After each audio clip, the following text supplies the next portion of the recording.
Hey everyone, and welcome to Extra Time today.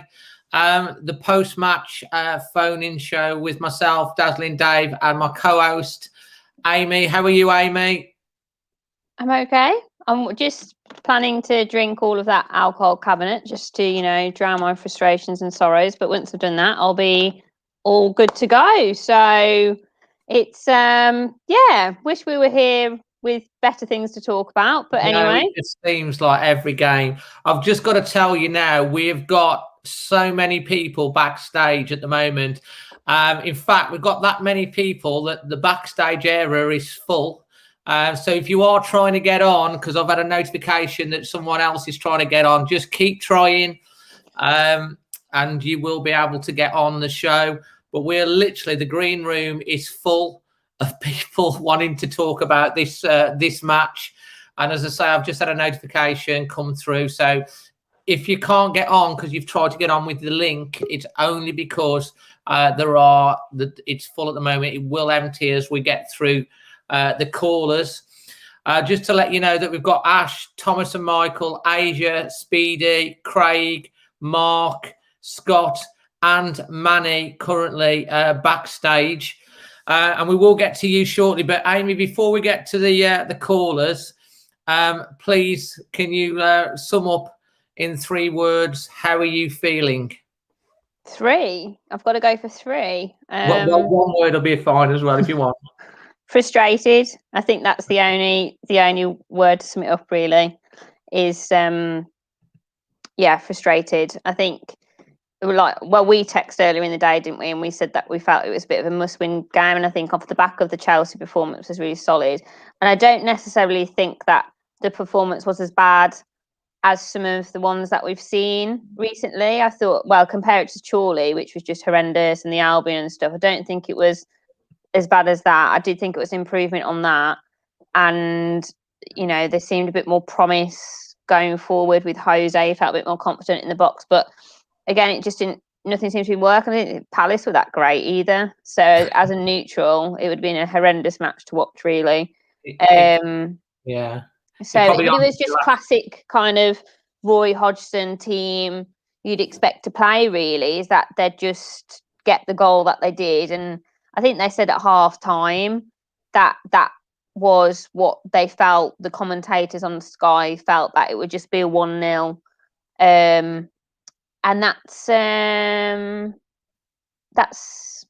where we are. So, but something's got to change. Something will change. WWFC says I'm Nuno in, but rapidly losing confidence in the team. Feels like a chore watching this team play.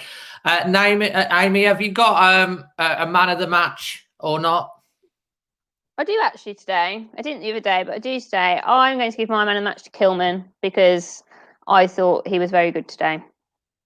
Absolutely. Well, he did have a good game, and I want you to think about a performance rating as we go through the show. And Amy's gone with Kilman tonight, but if you want to persuade her of any difference throughout the show, why are you saying persuade any difference? I said the day that I thought it was a team performance, but yeah. I'm saying Kilman. I thought Kilman was good as well. To be honest, I thought he did well, and James. I thought he defended well, and I felt like he was there to cover when he needed to be as well. But I'm a big Kilman advocate. I don't think he usually puts a foot wrong, to be honest with you, when he plays. So I do have a lot of time for Max Kilman. So just before we get on to the first corner, who was first in the queue, which will be Ash, who's going to be on first, he's a first-time caller. Kevin Jackson says, hi, both. Think Fosun will be looking at this poor run now. Don't think they'll keep it going as much as I like Nuno. No one is bigger than the club. Neil White is saying it's time for change. Which manager suggestions? Lee says Rafa. Wish we had more creativity in midfield. Wolves are not good to watch this year. Frustrating because you would think Nuno would have the answer. If someone else thinks Nuno is being soft on them. Maybe it's because I'm a Wanderer says, what's happened to our team, the team trying to get Nuno sacked? I said last week there's some inside agenda. There is obviously that always out when we're on a bad run. And if you want to make your point and you want to talk about Nuno, get on the show. message the Always Wolves Facebook page and make your point. The only thing that we ask to everyone that comes on the show, be as strong as you like, just don't swear or anything like that. It is a family show. So we're going to, I'm going to change the background, and then we're going to get on our first caller today, which is Ash, and we're going to bring Ash on now. Ash, welcome to the show, mate. And this is your first time on the show, I think. Yeah, it is. Yeah. Are you in a pub? No, this is my bar in my garden. Well, I was going to say, I said, I want to be where you are if you're in a pub. Yeah, I've been getting over COVID, so I wanted to come on the last show, and the show before that, but I know you're feeling better now, Ash. Yeah. That's good to hear. I'm glad that you're okay. And how long did it knock you off your feet for? Because you're a young man. How old are you? 32. So you're only 32. How long did it knock you off your feet for? Just over 2 weeks. The whole family got it, but I got it the worst. You wouldn't have known anyone else had it. So it affects people totally different, doesn't it? So. But you're through the worst of it now. You got your taste back now, being as you're drinking a Guinness. Oh yeah. I'm on my second one. So I don't blame you after today. Anyway, I might have a few more. So let us know where would you like to start with that performance today, Ash? What would you like to say? You know what, right? First and foremost, we watch football because we want to enjoy the game. Last season and the season before that, we played so well. Even when we got beat, sometimes it was an enjoyable game to watch. This time around, I don't know. As a fan, it's hard because you generally feel that your team can beat any team. Especially when I watch Wolves, I feel that we can beat any team. But at the moment, I don't really know where the next win's going to come. I look at the next two games. I can't really see us getting, from that performance today, especially, I can't see us getting anything from those two games.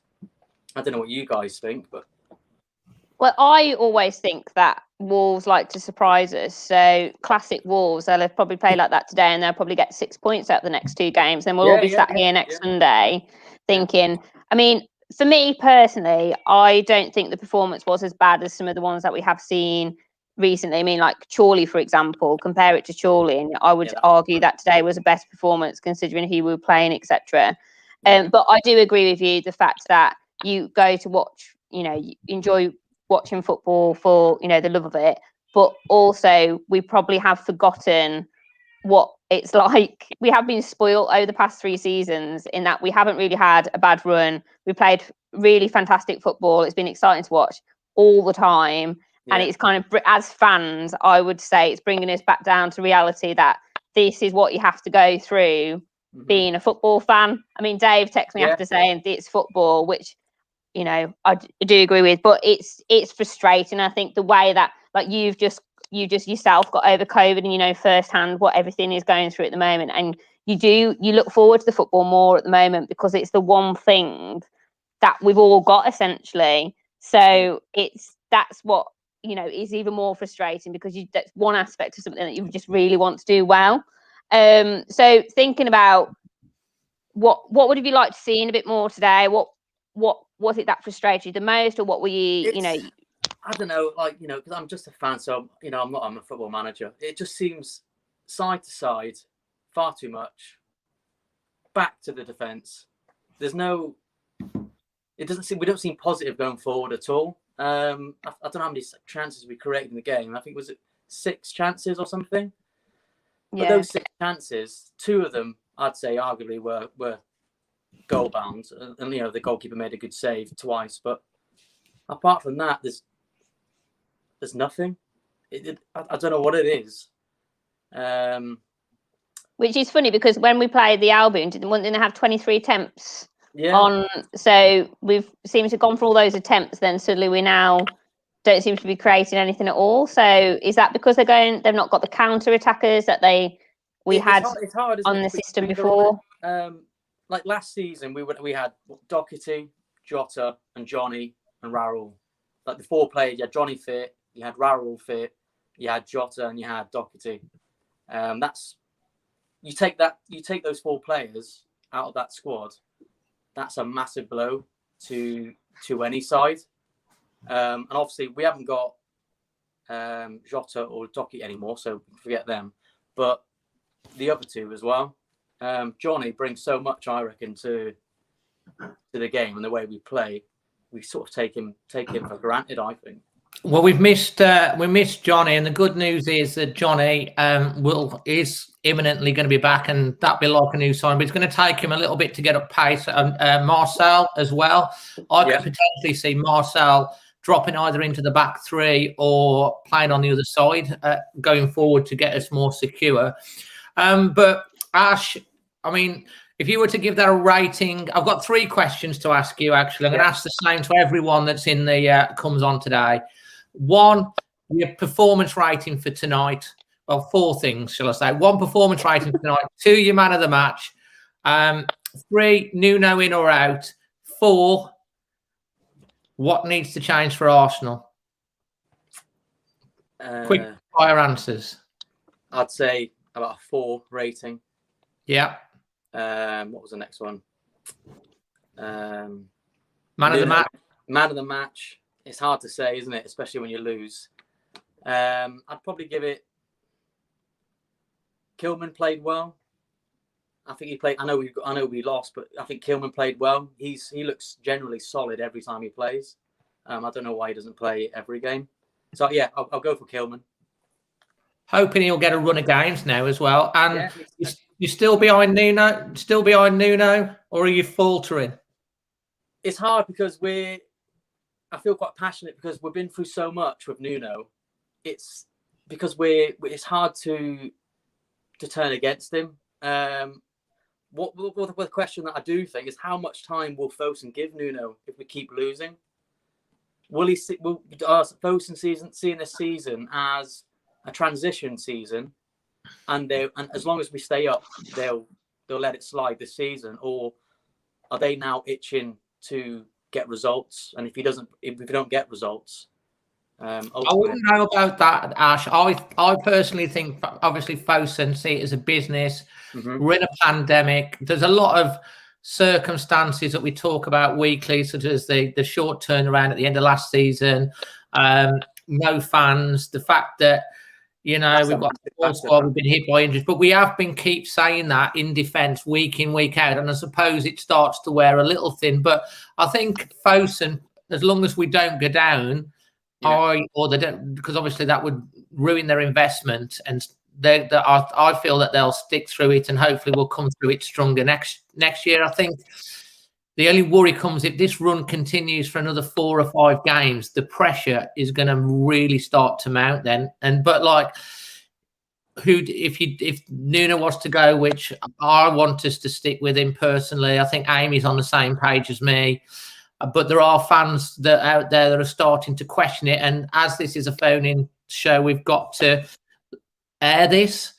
But you're kind of like want to stick with him, but you're starting to get a bit concerned. I'm worried for him, if I'm honest. Yeah. Because I don't think he deserves to go. If you look at the last three years, we've had more pros and cons. This is our only, hard time that we've ever had. We've had all good times, constantly consistent with Nuno, and every club historically. Sorry, Matt. Every club historically, Chelsea, for example, they've got rid of him. They got rid of Lampard, didn't they? Well, that was a bit of a run. Getting rid of Nuno, it's hard. I can't think of any manager that I'd rather have at the club at the moment. And if there's a lot of love for him. And Ash, it's been fantastic having you on. Merv Bennett, we had a guy that looked exactly like Diogo Jota last game. And have you ever said that anyone ever said you look a little bit like Daniel Radcliffe? Yes. we had Harry Potter in the house. There's a few people saying you look a little bit like that. You could make a bit of money in a pandemic as a lookalike. Go wave your magic wand down Compton, and that's what we need, a little bit of magic at the moment. So if you've got any, can you bring it for Arsenal? Sometimes I'm thinking lately, I could play there. The last 10 minutes I could come on. Well, exactly. I think that too. Ash, it's been an absolute pleasure to have you on. Next up, we're going to have another first-time caller. It's going to be Thomas and his dad, Michael, or Michael and his dad, Thomas, that are going to be on next day, next up. And Ash, I'd really hope that you can join us again on a future one of these. And we've got a happy result. Pardon? I hope you can join us on a future one of these with a much happier result. Yeah, let's hope. We'll probably thrash Arsenal now 4-0.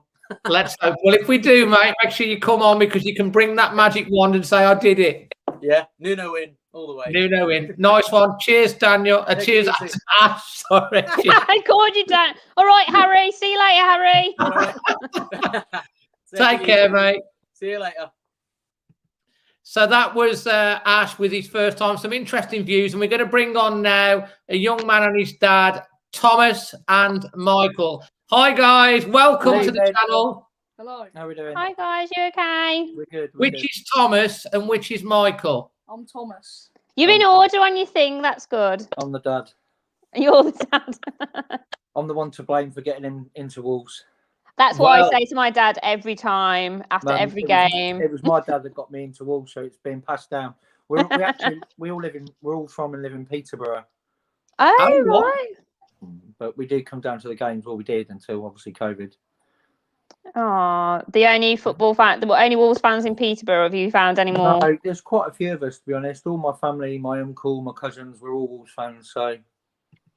Oh, so what would you like to say about the game today? What are your thoughts, Thomas? You go first, Thomas. I've got a couple of things written down.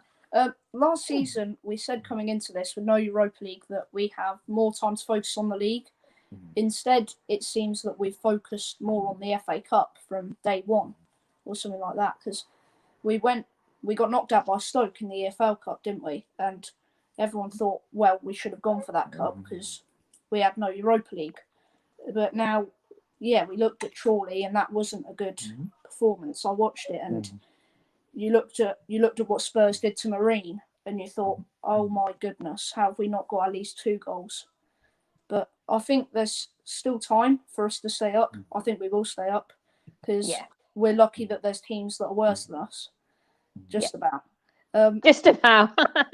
We've got some tricky fixtures next game, which is worrying because you see, I think that West Brom Fulham draw, which we shouldn't be worrying about, a draw was perfect because either one of those teams get 3 points and they're creeping up to us.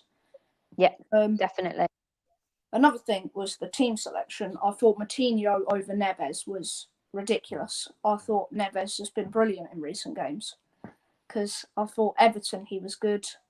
He had a very good Everton game, didn't he? Yeah, and Chelsea, well, everyone was good against Chelsea. I think a lot of people that weren't Wolves fans sort of didn't realise how much we needed the clean sheet, which is why I think we were criticised quite a bit for parking the bus. But I thought we did the right thing. I think another thing is, I know people say that it's his game, but Podence, I thought he should have been benched because he's only just come back from injury. And Adama obviously scored that really good goal against Palace. Which got us through. And the transfers as well. I think we need more transfers because, especially with the amount of injuries we've had, I think the Marcel signing was brilliant. It's just unfortunate with injuries. And then with signing of Fabio, he looks very good. I think he'll grow up to be a very good player. I think his goal against West Brom proved that. But the signing of, I think, William Jose, I thought he had a nice few flick-ons. He just seems a very more muscular, experienced player than Definitely. Fabio. And his headers, if Dad said if they were either way to the goal, they would be brilliant goals. But the corner deliveries were better, but the performance was awful. Well, So just Patrick Moran says you're a confident young man. Carry on, Amy. I was just going to say, just touching on Jose, what did you think of him today? Being he's obviously played the full game and obviously against Chelsea, I think he'd basically just landed pretty much before he played against Chelsea. So what was your thoughts on him today? Well, me? Yeah, well, either of you? Oh, I thought he was, he looked confident and I was, when you read out the lineup, it feels better to have sort of a bigger striker than Fabio because especially in the FA Cup, Catrone was Everyone's been thinking Catrone pasta pizza. I love the chant. The chant's the best part about his Of Wolves him. career. 100% right. He hasn't been given a chance, but after watching the Chorley match against, again,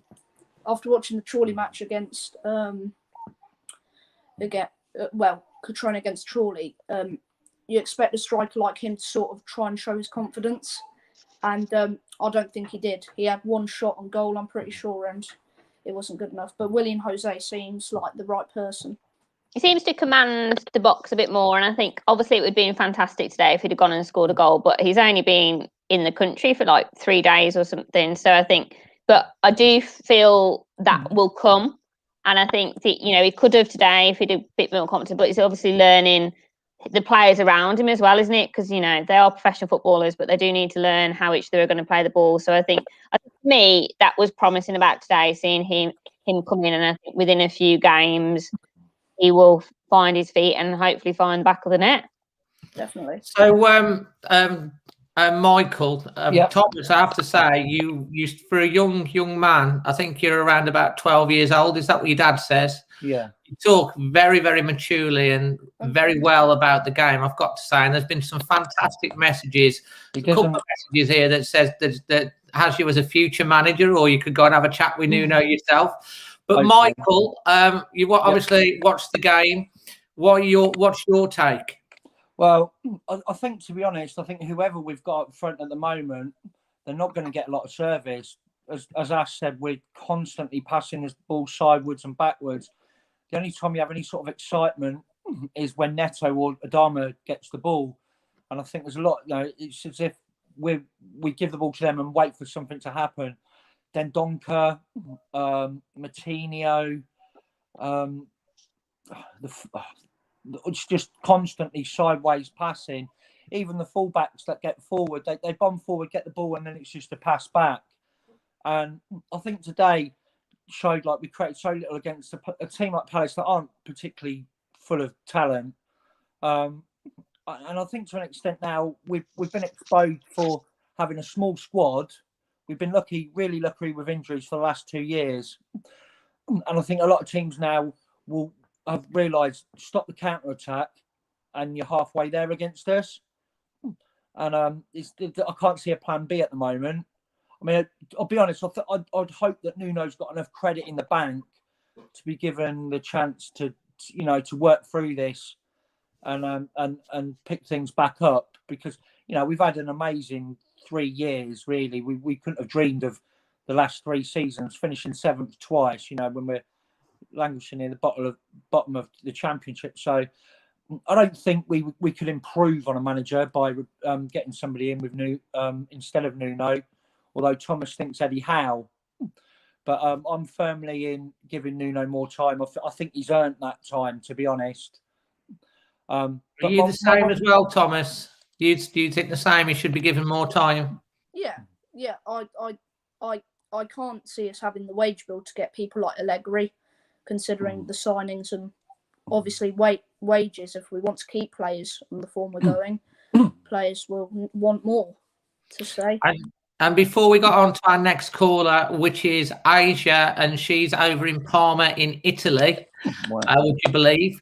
Can you both give us your man of the match and also your performance rating and any changes that you'd make for the Arsenal game?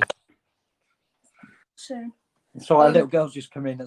Man of the match, the only person who really created much today, Adama, for me. Well, him and Neto. Performance rating? 5. And you, Michael? Performance rating, I'll be really harsh and say 3. I thought we were really, really poor. Man of the match, I struggled with. I thought Neto worked hard, tried to make something happen. I probably agree with Amy. Kilman was fairly solid, to be honest. So I'll go with Kilman. And Michael, Patrick Mahan wants to think, do you think we'll be okay? Yeah, we'll stay up because, as Thomas said, we're quite fortunate. There's some really poor sides in that division. West Brom will go down. Sheffield United go down. And I think it'll be Fulham as well, the bottom 3. I think we'll get enough draws and the odd win to stay up. I think another season where it's been a bit more competitive, we would have been banging trouble. But without sort of sounding arrogant, I think we've got enough just about to stay up. I'd like to see us have a cup run, to be honest. I don't think having a cup run would endanger our Premiership status. Hopefully add a bit to the confidence. Yeah, That's the massive thing. Yeah, that is a massive thing. We've been bursting with confidence for 3 years. You know, we set the Championship alight with football they'd never seen.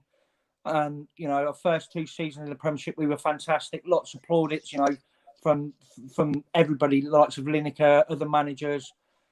And for the first time ever, you know, we're now struggling. And the confidence is, you can see the confidence has gone in all of them, players, manager. So I think that's the first thing we need to get back, and obviously gain some points in the league.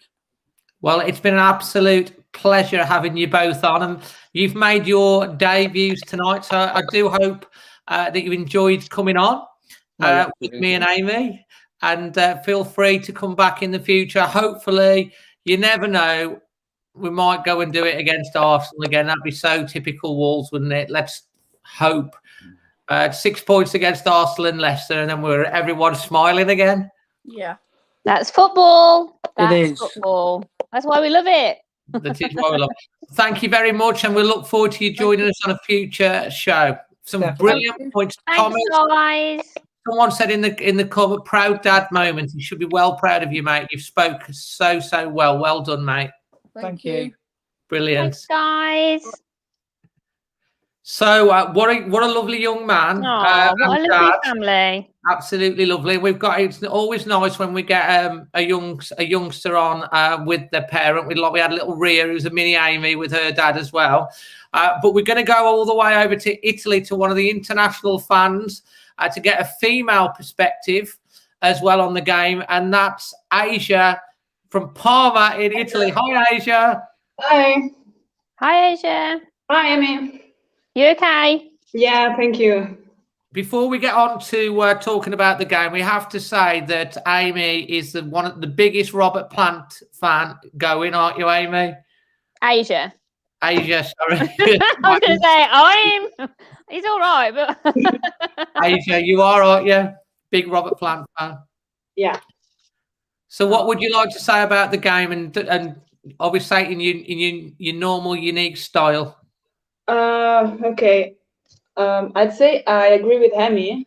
This situation is frustrating, but I think we played almost horrible the second half, and in the first half we did basically nothing.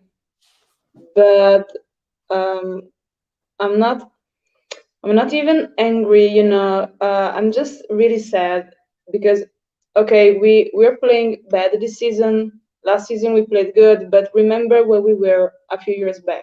8 years back we were in League One, and 4 years ago we were in Championship.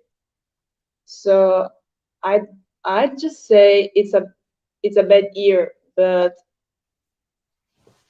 I really can't be angry with the squad, with the team, and with Nuno. I just think it's a bad situation, but it will pass.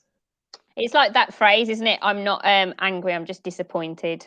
Is kind of the. But we'll just say I'm not angry, I'm frustrated. But I do think that, you know, obviously we'd like to see them go like this the whole time. But I guess success is never just a constant trajectory. You just have to go a bit down sometimes to go back up, which hopefully is what we're finding at the moment. But in terms of the performance, Asia, what would you like to see change for Arsenal? Is there any kind of formation changes? Because we know they've obviously gone from the 4 back to the 5, or what would you like to see for Arsenal? Yeah, 4 people in defense, and I'd put Silva as a starter, as well as the new one, William Jose, and I'd let Podence on the bench.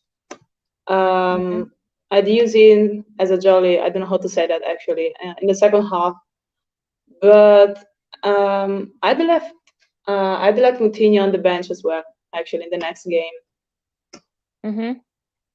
So you'd play a 4-4-2. Yeah, Mhm.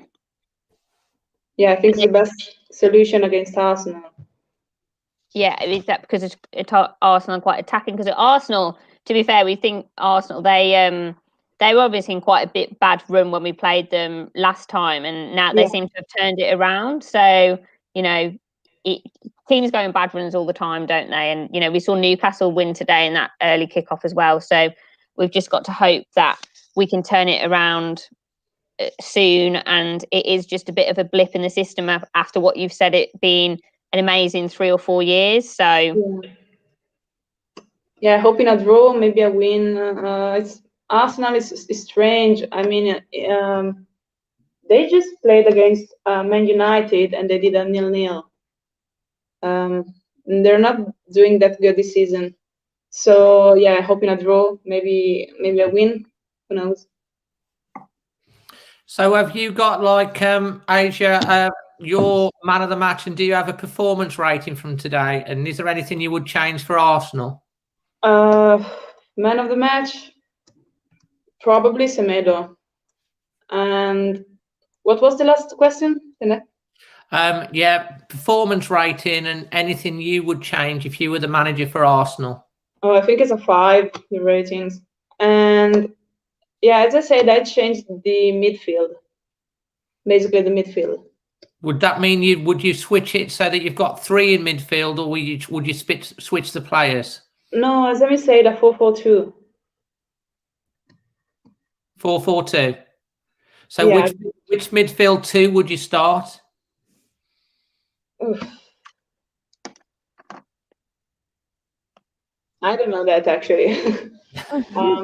Would you rather see Neves start over Moutinho, or would you? Yeah, definitely. Yeah, that's what you're kind of looking for as well. And Asia, it's absolutely fantastic. He always makes like you're over there in Italy, clearly Italian. How is it that you ended up supporting Wolves? I'm sure a lot of people are wondering that. Oh, happened, I think 15 years ago.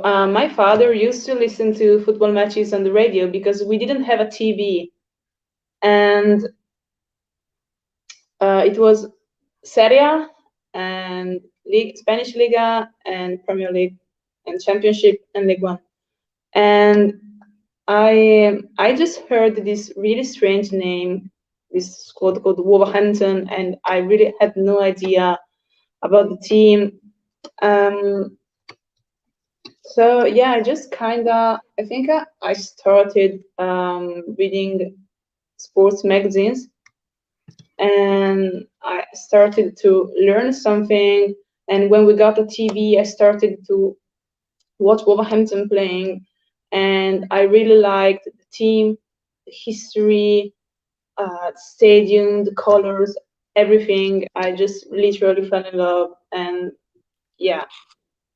I think that's a wonderful story, to be quite honest, to know. I mean, you're not just a glory hunter, one day, Michael, you've supported for a long time, and you've found the team over there in Italy. And I have to say, Asia, your English is very good as well. Thank you. Very good. Thank you. And look out for Asia on the international fan reaction, because she contributes most weeks, sending a little video of her thoughts on the match. So look out for her on that one. Thanks ever so much for joining us, Asia, and hopefully we'll have smiles on our face on Tuesday. Tuesday against Arsenal. Yeah. Fingers crossed. Yes. Fingers crossed. Thanks, Asia. Lovely to talk to you. Thank you. Take care. Bye.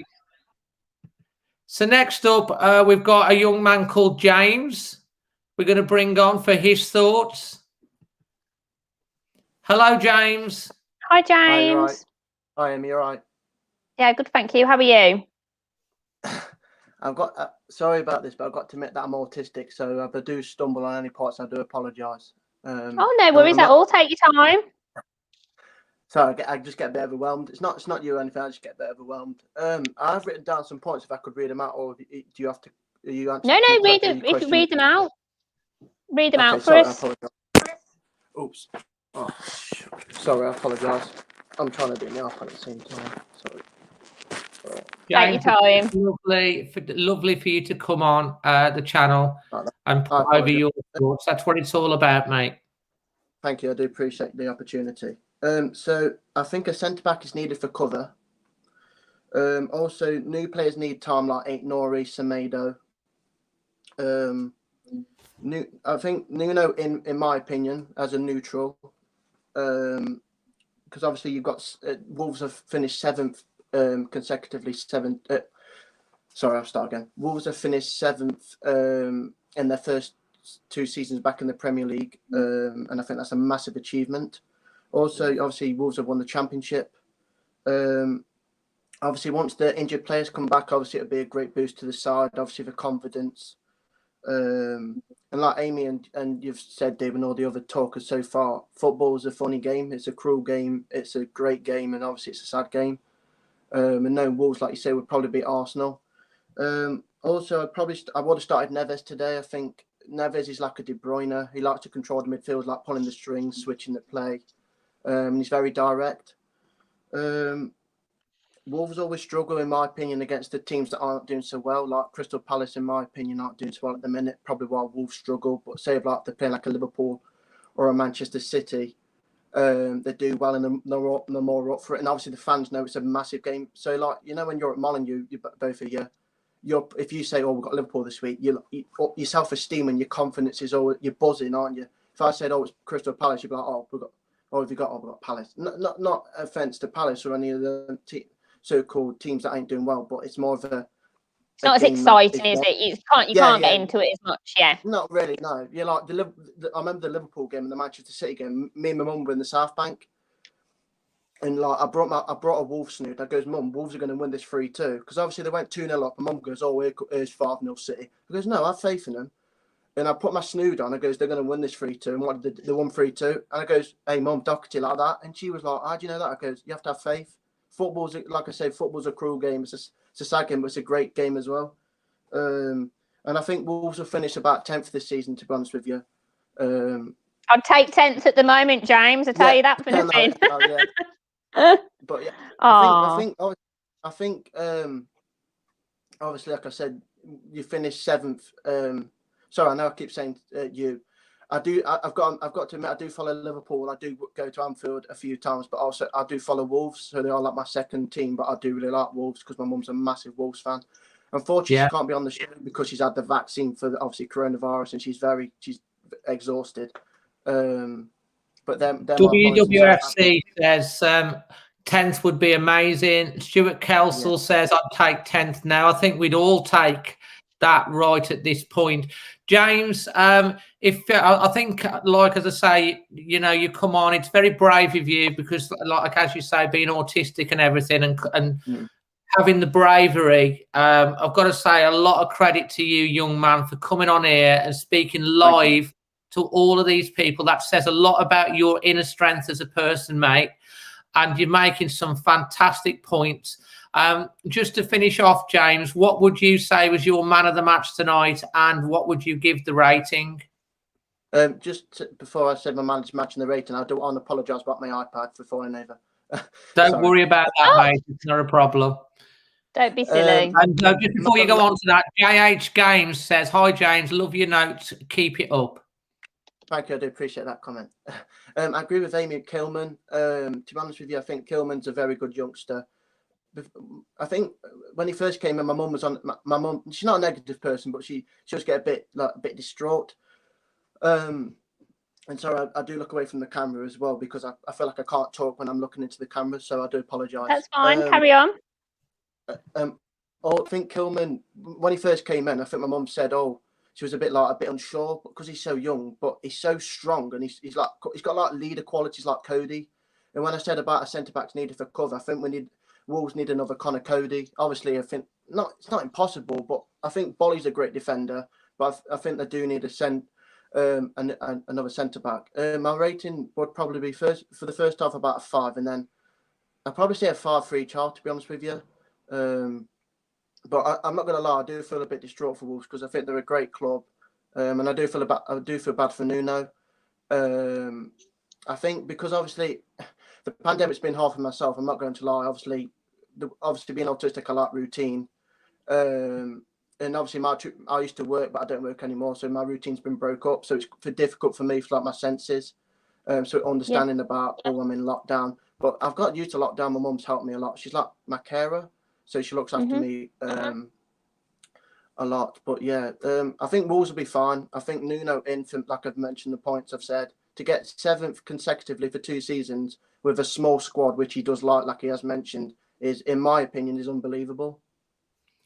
I just want to read out a couple of comments before we say goodbye. Alan Taylor, well done, James. Kerry says, love James. JH Game says, very brave, scary, live. You guys know how to sing. And Merv Bennett has said, well done as well. And Andy Johns said, James, you're amazing. And Stuart Kelsall said, great insight, James.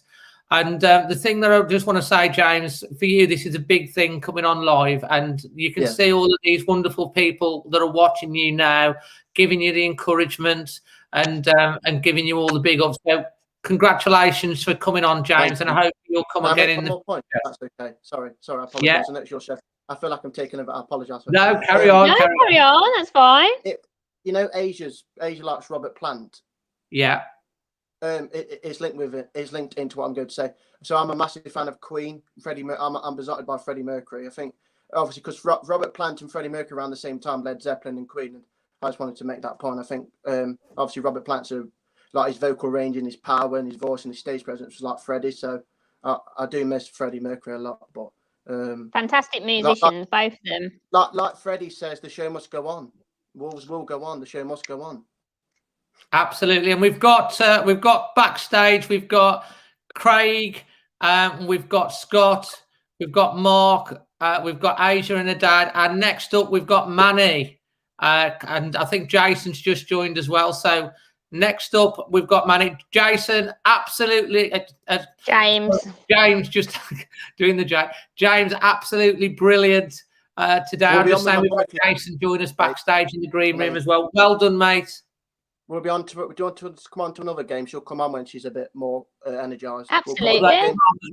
You're always welcome, mate. Any game. Fantastic. Take care. Appreciate it. Thanks, James. Bye. Well done, James. That's very brave of James there coming on because, as I say, he is autistic, but it doesn't matter. We welcome anyone on the show, and it gives him a lot of confidence to come on and do that. And he's a lovely young man. He's been watching the channel for a long time, and his mom's lovely as well. So brilliant to have him on. We're going to get Manny on next to give us his thoughts. So everyone knows Manny is obviously on the podcast and a friend of the show as well. Manny, how you doing? He's not in bed. I'm not. I'm actually. I've got a grey blanket on. I've got a grey head covering. I've obviously got the grey beard on a grey day. A grey performance. Anything else grey? Right, that's it. See ya. Yeah. Wolfie's here though. Look, I've got a Wolfie. Well, you put a smile on our face as always, Manny. Mate, you know what? Where do you start? That was painful, excruciatingly painful. I'm not going to lie. First half, you can't go to a team like Palace, who are struggling themselves, and have 0 shots, 0 attempts, and actually 0 presence going forward. You know, let's be honest, that's how bad it was. Yeah, we played bad against Chorley, but remember, we got through. Cup runs are about getting through. We got through. Right, yeah. That's job done. This was pretty horrific. When you start in that vein, it's very hard to recover. Second half, we started more positive, and they scored out of nowhere, let's be honest, against the run of play. They weren't very good either, but that gave them confidence, and every time they ran at us, we seemed to then get a bit of jittery. I thought new signing, Willian Jose, as the longer the game went on, looked like a striker, had physical presence, got into 2 fantastic positions through his quality. You know, that shot on the turn was a very good shot, and really proper physical centre forwards header that, you know, a yard either side it would have gone in. But let's forget about being too good to go down. We got to remove that mentality. Well, there's a good point here, Manny. Maybe it's because of what I'm a Wonder says. Manny laughed 4 weeks ago, and I said we would be in a relegation battle. On that point, No. what do you think now? Okay. First of all, like, I was just going to make a point of. First of all, we got to get the mentality of, oh, we're too good to go down out of our heads. That doesn't work. You know, if you start thinking like that, the last 8 games, we're the worst. We're the worst team in the Premiership, the last 8 games, because results are what determine whether you're any good. I remember Blackpool were really good in the Premiership, weren't they? Fantastic football. They went down. So, you know, we have got better players. I don't think we'll go down, because if you look at the bottom 3, I think they'll struggle to get about 32 points. They're that far behind. So that leaves us with 9 points, 3 wins. With 3 wins, 17 games. Is Nuno and the team we've got not going to get 3 wins? Well, if they don't get 3 wins, it will have been astronomically. They don't deserve to stay up if they can't We get don't, 3 we don't wins. deserve to stay up. No, we definitely don't deserve to stay up if we don't stay up this season. But it's a battlefield now. It's a battlefield. I don't think we're in a relegation dogfight right now, but we're on a battlefield. And on a battlefield, you have to roll up your sleeves. You know, the experienced pros like Cody, like Patricio, right, maybe John Ruddy in the back room or what, they've got to come to the fore, roll the sleeves up, and they've got to work, and they've got to fight their way out of this form. Today was just, honestly, the midfield was the worst I've ever seen under Nuno. I don't think it's ever been that bad, the midfield. João Moutinho is a very good player. I love him, but he needs like a N'Golo Kante next to him to do all the hard work for him. Manny, there's a lot of people that saying that maybe Moutinho's just that little bit side of past it now. Still got a role to play within the squad coming on, but can't really do 90 minutes and stuff. I mean, he was played today. I mean, what is your thought on that, mate? I think, you know what, sometimes we look at individuals too much, and you have to look at the actual system you're playing. Today we played a left-handed guy on the right-hand side, a right-handed guy on the left-hand side. You know, everything just didn't feel right. And so if the setup of the team is wrong, you know, Sheffield United had a good setup last year. None of their players were superstars, and they did well. So, you know, our team this season has been set up all over the shop, from having the same 11. We could name the Wolves team every week last year. Every week we could name it. Now we don't. Not only can't we name it, we don't even know what formation it is. If you think about Podence going off and Vitinha coming on and then Silva coming on, really it was like, let's throw all these forwards on and see what we can get. But none of us actually knew, oh, who's playing? I wonder where is he coming this side? So I think we need to go. Against Chelsea, we went back to basics in terms of keeping a clean sheet. I think against Arsenal, we go, you know, Traore, Neto, stay on the wings, get the chalk on your boots, put the balls in. Jose is obviously got a presence, and he is a striker that scores goals, and he nearly scored. I thought he was our most impressive player today. For me, he was the most impressive, because he was the only one that improved the longer the game went on. So, you know, and the midfield, Dendoncker for 4 or 5 games has just looked so poor. Nothing in midfield, not really great tackling, no goal threat. You know, he's just lost any ability to control the ball and shoot on target or head the ball. Who are you on about there, Manny? Dendoncker. Yeah, there's a few people that I mean, Patrick Moran is saying Dendoncker was rubbish, made Moutinho look bad.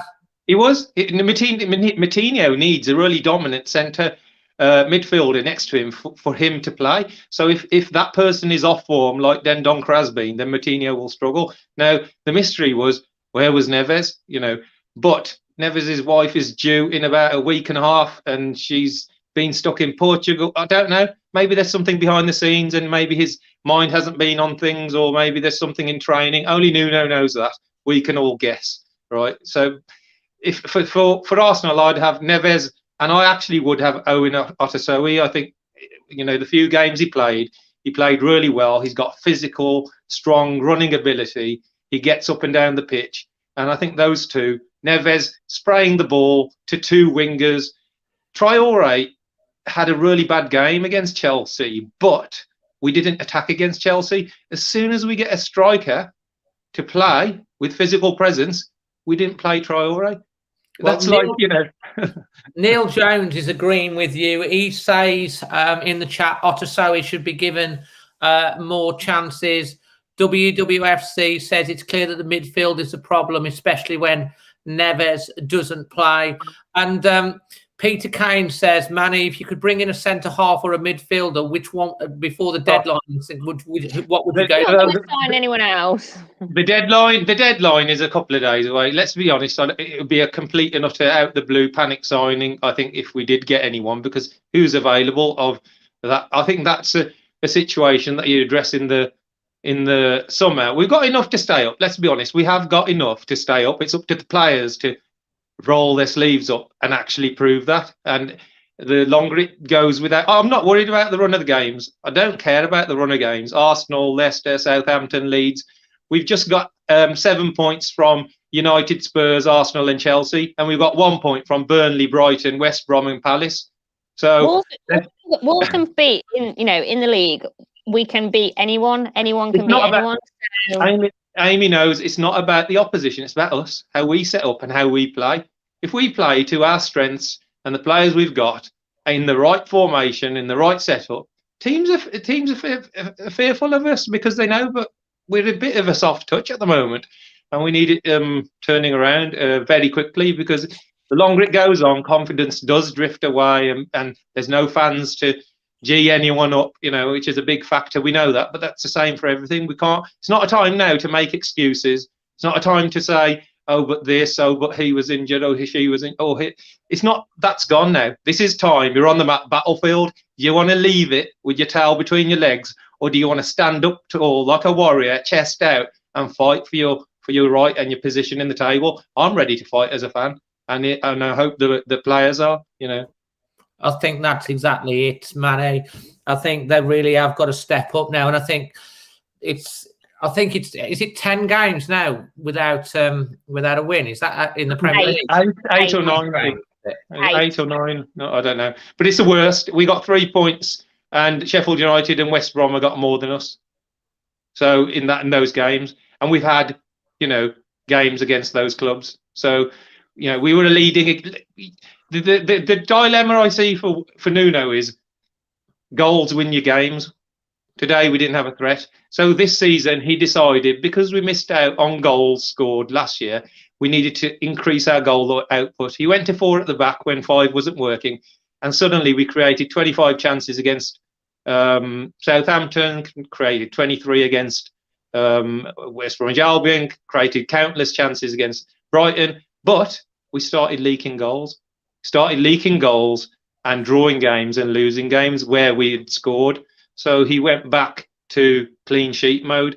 But we haven't just took 2 steps back. We've took the triple jump world record jump back. We've gone that far because we've lost our attacking intent, our identity of going forwards, of getting down the wings, using our pace, our counter. Everything seems to have been missing because we've seemed to have concentrated on shutting up shop, but shutting up shop doesn't win you games. Scoring goals wins your game, and we have to be braver, we have to be stronger, and we have got the personnel. I think we've got the personnel to stay up, and this season becomes about just finishing, completing, getting out the other side, and then sitting down in the summer and having a good look of whether we want to go 4 or 5, and then bringing those right players in to play that formation.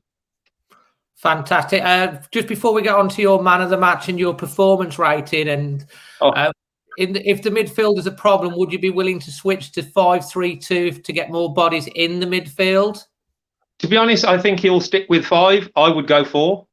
Yeah, I would go 4 with a 4, almost like a 4-4-2. Even playing 2 strong, because I just think we need to have a goal threat. We can't. Patricio. People are saying Patricio, could he have done better?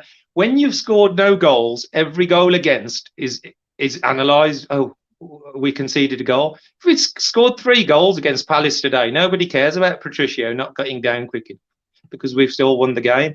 Every time we concede a goal, it's analysed. Why? Because we don't score. We have to score goals. You score goals by creating chances. We created next to nothing against Crystal Palace, who, let's be honest, Crystal Palace, we should be doing much better than that. And we have to do it now, not like in a couple of games' time, or next week, or in a month's time. Now, Arsenal, Tuesday, right intent, Warriors, chest out, get on that battlefield, roll your sleeves up and do them, because we can. We've got enough players to do them. We can, and we've proved it many, many times. Before we get on to the next caller, which is Craig, he's been waiting patiently. And we've also got Scott, Mark, Rhea and Dad, Jason and Dan behind the scenes as well in the green room. What's your performance rating and who you're going to give the man of the match to today, Manny? Performance rating 3, because we had a bit of attacking intent in the second half, but the first half was atrocious. Man of the match, Gilman had a solid game, but I'm going to, this was a defensive. We didn't need a defensive masterclass today. We needed someone in attack, and the only one who showed it was our new striker. And give him a bit of confidence. I'll give it to him. He had a really good header, brave header, and a good turn that could have gone in. So I'm going to give it to him. Fantastic, mate. Absolutely brilliant. No problem. Let's hope you're right about Arsenal. They come out chest puffed out, and they've got the warrior spirit. So we can find out that win. The only way forward, when things are dark in life, you rise up. That's the only way forward. We can lock ourselves away, and the players can lock themselves away and hide. The ones who hide will go down. That's what happens. And that's up to Nuno, Cody, Neves, Patricio, all the ones that have been there for 3 or 4 years, just to get the pack together and say, let's do this. And we can. Fantastic, Manny. Thanks as ever for joining us, and hopefully you can join us again for the Arsenal game. Hopefully. Yep. I'm self-isolating for probably the 3rd time this year at the moment. I've got 3 days left. Fantastic, mate. Thanks for joining. No problem. Thank you for having me, Amy and Gary. Keep up the good work. See you later. We'll talk about the samosas again close to the date on here as well. Yes, we will. See ya. See you, mate. So next up, we've got making his debut in a proper retro Wolves shirt. I can see in the background. It's Craig. Afternoon, Dave. Amy. Hi, Craig. Oh, all right, thanks. How are you? Yeah, I'm just absolutely. You see, my hair on the 29th of last month had a full head of hair. I've got none now. In support of the guys, they are absolutely knackered. They played 58 games last year. They've had 2 weeks break, and some of our guys have had non-stop football. Their legs are fine, but it's in your head where you start to get tired, and it really shows. I mean, they've got so sloppy. Cody is nowhere near his form that he's been playing for the last 3 years. He's really sloppy. His positional sense is poor. He's square against really quick guys, and penalties come about because of that. And as a side, guys, we're far too nice, We get barged off the ball, and we don't get mad. And we don't get mad at our teammates when we're sloppy. We just seem to take it. And our manager's a nice guy, isn't he? And that seems to run through the team. We're just too nice. As Manny's just said, it's now time to fight for our right to. You want to see a little bit more of a nasty side to Wolves. I don't think we used to be. I do can see what you mean about being nice at the moment, but they didn't used to be like that, and that's come this season because I look back to the past 3 seasons of Nuno, and I would argue that they've had that every game, going to the death and getting a lot of last minute points on the board. So where has that been lost? Is it because of the fans not being there? Is it because of they're knackered? It's not. They need to re-find it because they have lost it, but they have been the nice, nasty guys, if you know what I mean. Absolutely. I think that when you've played as much as most of these guys have, with no break at all, you get tired in your head, and the fight goes a bit And I think Nuno needs to give them a real kick, because to like kick start them off again. They're just. I mean, some of the short-term passes today, Dave. I heard you were saying on the live feed, it was just so sloppy, wasn't it? Even short passes of about 3 to 4 yards was really poor, and we've not seen that for what, 3-4 years. So something's not quite right. Do you think we're frightened of making a mistake, playing their passes too safe? Without any doubt, Dave. And I've got loads of notes here. Our form over the last 12 games is frighteningly bad. It's people need to start getting a little bit concerned. And in the form table, we're bottom of the Premier League. We're absolute rock bottom. Over the last 12 games, we've scored 13 goals. We've had 19 against. We've won 2 games, lost 7, and drawn 3. 9 points out of a possible 36. That is awful form. You can bring in all the. Just when we had a good start to the season. Oh, absolutely, and you can bring all the excuses that you want. We've got the squad to finish in the top 8, no doubt whatsoever. Even with all the bad luck that we've had with some of our top players getting hurt, even with those, we've got a squad that is good enough for top 8. Our structure's not good. Sort of messing about with a formation when you've got 6 of your first team out, that's not really a great move. And I am 100% behind Nuno as a manager. To even talk about changing a manager at this time shows absolutely no insight into what new management does to any structure, be it in a football team or business, because they come in and they change everything, and that could well knock us over the edge. So Nuno's done a great job. This is a blip, but it's not a great blip, is it? It's looking poor. We're not looking good. Even when we lost prior to this bad run, fans and opposition fans would say Wolves look a great side. At the moment, we look awful. It's almost more interesting to watch paint dry. We knock it square, we knock it back. We're not quick going forward. Teams can regroup and get in their formation really easy, and we've become predictable to play against. If you notice today, Dave, Amy, what teams have started to do with us is to put 2 defenders on both wingers to stop us going round the side, which should leave more space in the midfield to run through the middle.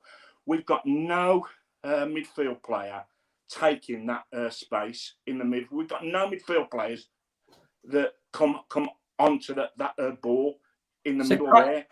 So Craig, who would you rate as your man of the match, and what would your performance rating? And Amy, what do you think of Craig's comments there on about the doubling on the wingers and the midfield?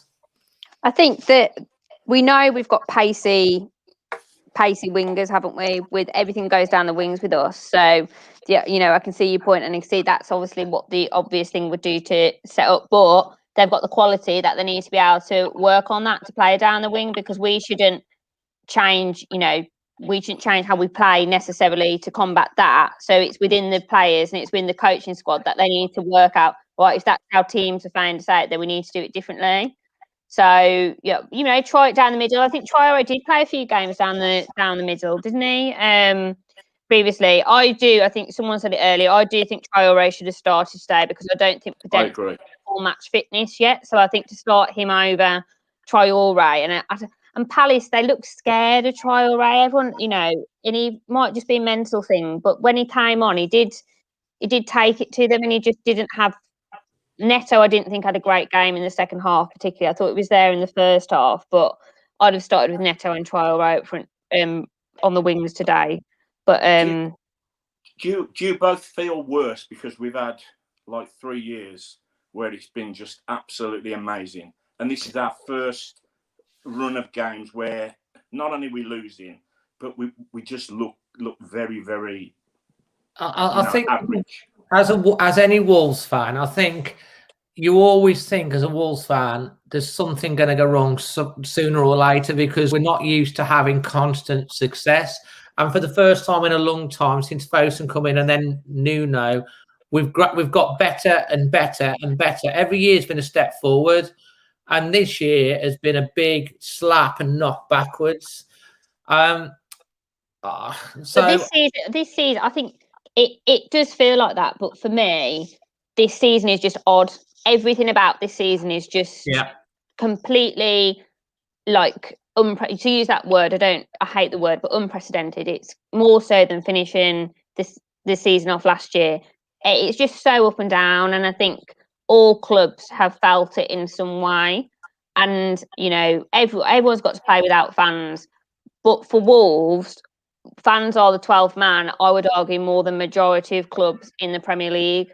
So there's loads of external factors, but yes, back to answer your question, it feels worse because of the 3 years. But then I just look back and think, well, I remember crying my eyes out at Brighton when we got relegated to League One, and a random chap coming up to me and giving me a massive hug and saying things will get better, Bab.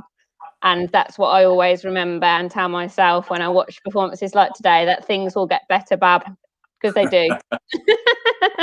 I love it, Neto is my man of the match day because he always tries to make something happen.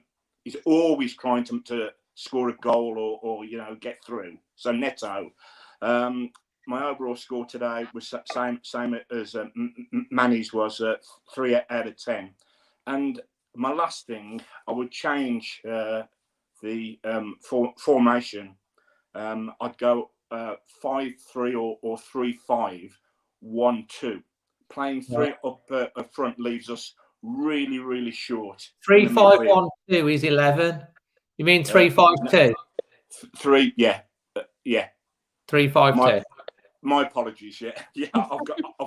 Although we could do with an extra player on the pitch at the moment, might help. The Dents, for me, should just play right behind the front 2 in that slot because we've got nobody there at all.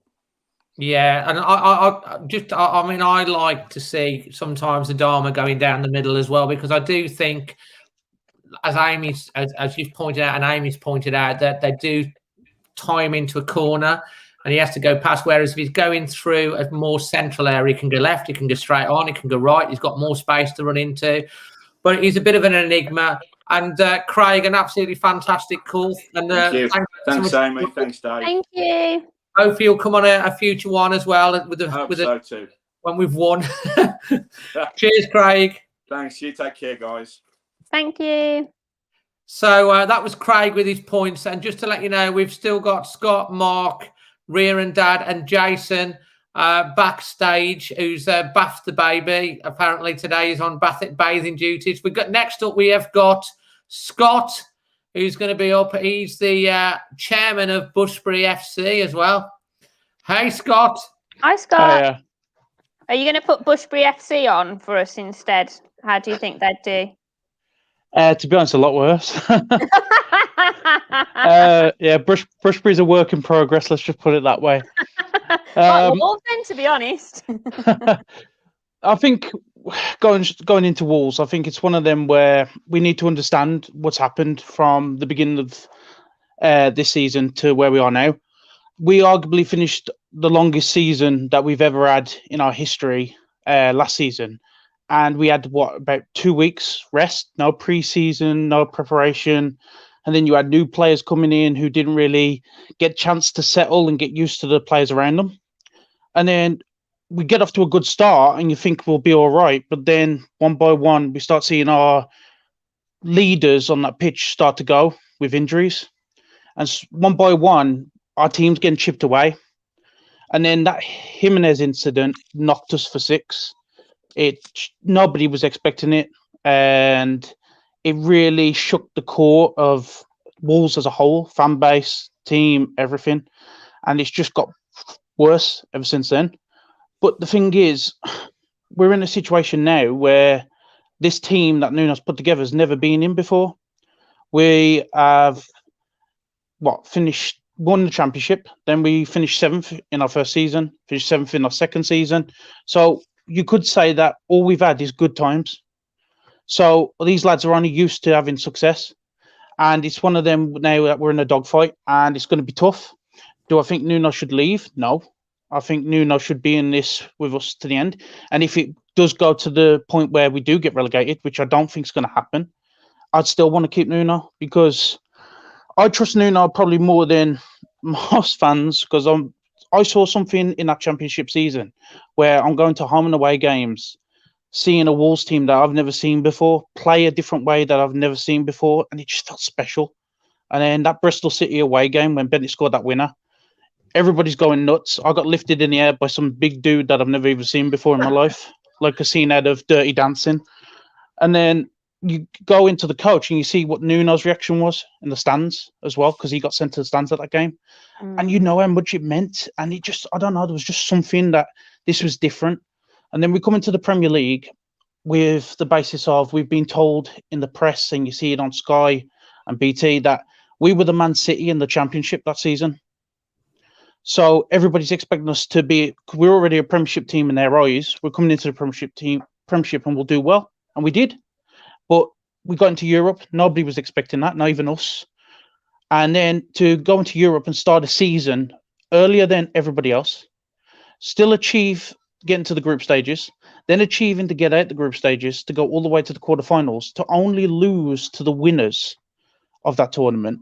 Last and late then, goal as well. Yeah. And then you look at how quick that season ended to the one starting. People just forget. I think they forget about that, and they just see what's happening now. They don't forget. They don't understand that these lads, yeah, they had time to rest when we had that lockdown and they had a break and stuff like that. But it's still one of them where we lost Johnny before the season had even started. And it was just, I don't know. It's one of them where, to me, this season, I just want to get it over and done with now. Get it out of the way. I agree with that. I don't think we'll get relegated. And I think if you told me starting next season, we've still got Nuno and we've still got everybody that's there now, all fully fit, would we be in a relegation battle? No, we'll be challenging for top 6. And I honestly believe that, because it's one of them where this season, to me, is null and void. It's one of them where a lot of things have happened that were beyond our control. It's put Nuno and the lads into a situation where they've never been in before, and they're trying to work a way on how to get out of this. And it's not going to be easy, and it's going to be painful, and it's frustrating. Like, I'm a positive guy, but watching today it just made my blood boil today. But it's one of them where I understand, though, that we're going to have days like this, but are we going to get relegated? No. I think Manny said that we need, 3 wins? We'll get that. I know we will. So I'm not worried. And the teams that are in the relegation area now are well off worse than us. Like, come on, Baggies are not going to escape there.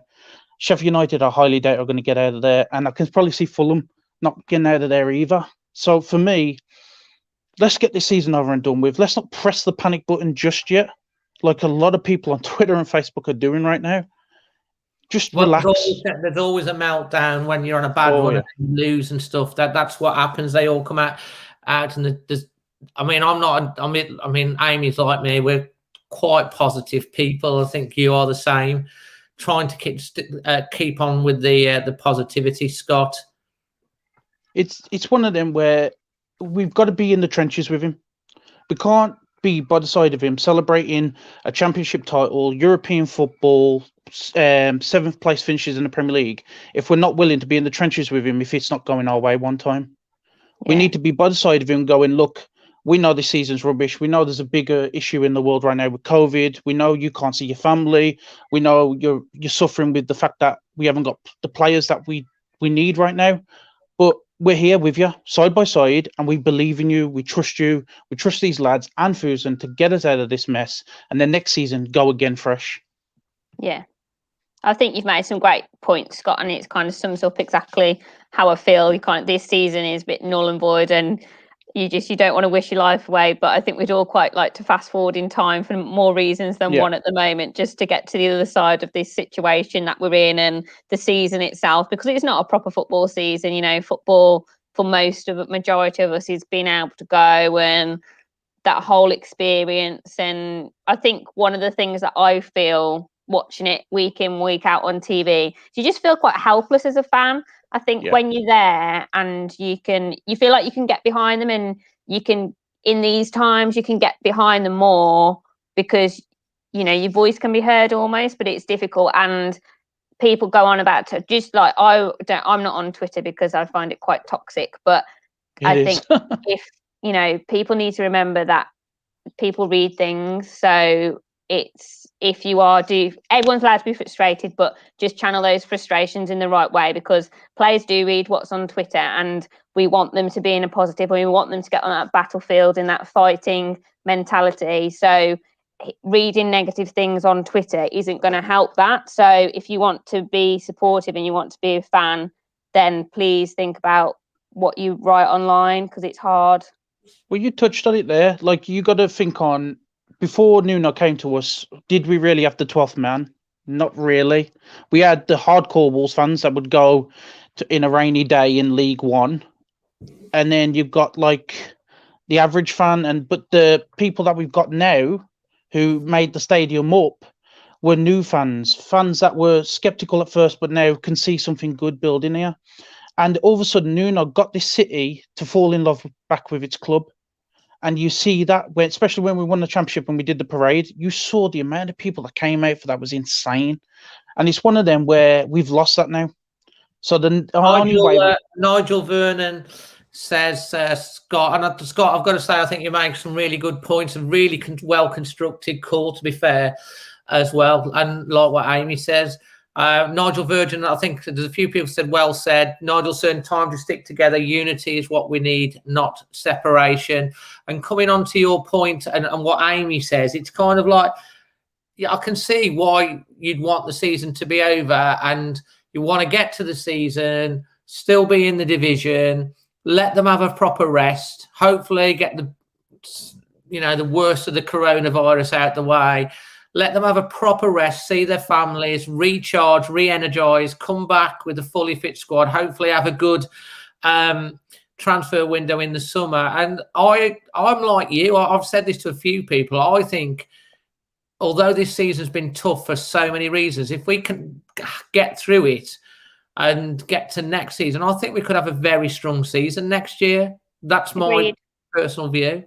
We definitely could. I honestly believe that, say, for example, COVID never happened and the injuries didn't happen the way they did, and we did get that rest period, a bit of pre-season before this season, we wouldn't be in the mess that we're in now. It's just one of them where I've spoke to a lot of people and they've said, like, other teams have had it just as bad as us, but have they really? No, because none of them got as far as we did in the Europa League for a start, and they didn't start the Europa League journey as early as we did. So it's one of them where our season started way earlier, finished way later, and there's a lot of people behind the scenes that are working hard to put right all the damages that caused from that most successful season that we've ever had. And it's one of them where, as much as we were all in Europe, we were all cheering them on, if we can do that, then we should be there in the trenches with him, supporting him now when he's in the mess that he's in. And you could argue, yes, he should have had a better transfer window and he should have got more players in for certain areas. But look, the damage is done now. He's trying to fix it with the fact that he's brought Willian in.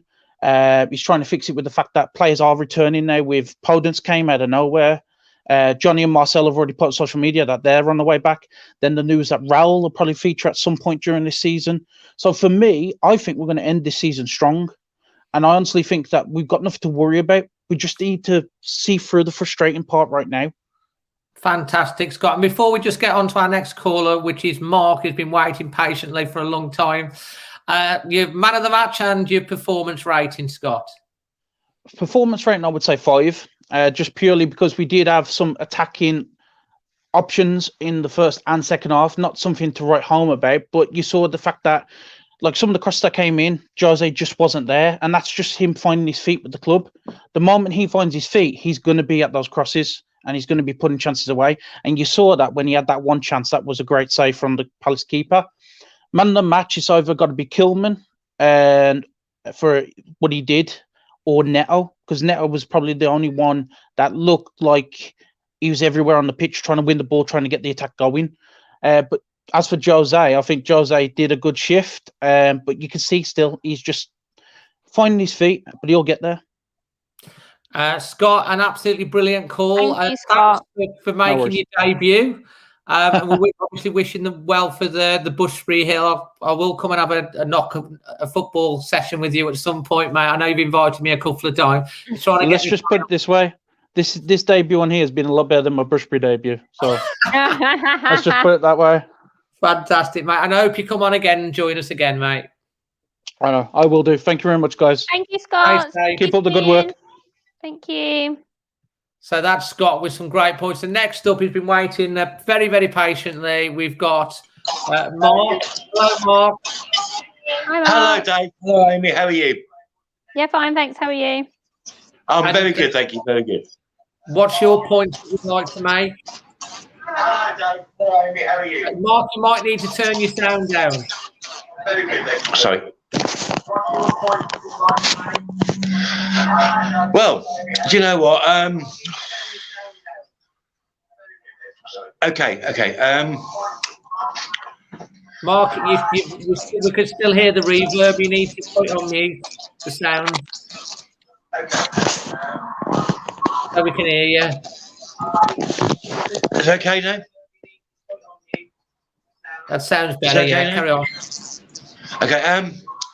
Right, today, I watched the game, and for the first 15 minutes, we weren't too bad. Jose looked very good. And then it all sort of, like our season, drifted away. Mark, so what's you're still getting the reverb, so it's really interfering with your sound to hear you. So can you just give us your man of the match and your performance rating? We're struggling with sorry. So, man of the match. Yeah. William Jose. I thought he looked good. And what would your performance rating be? Well, my half-time reaction was 3.5. Full-time, about 6. You felt it was better in the second half? I thought Adama should have started. Okay. Because we've got Jose there, Adama could make some good crosses for him. It's hard to take at the moment because I'm still upset about what happened today. Yeah. Mark, we're going to have to end it there, fella, because we can't make you out properly, like Roger said, the echoing on the back. Oh, sorry. On the so I think we're saying that Jose's your man of the match, and you want to get Troy on at the start so we can get up to the end of it, yeah? Yeah. Fantastic. Mark, thank you for joining us tonight. Thank you.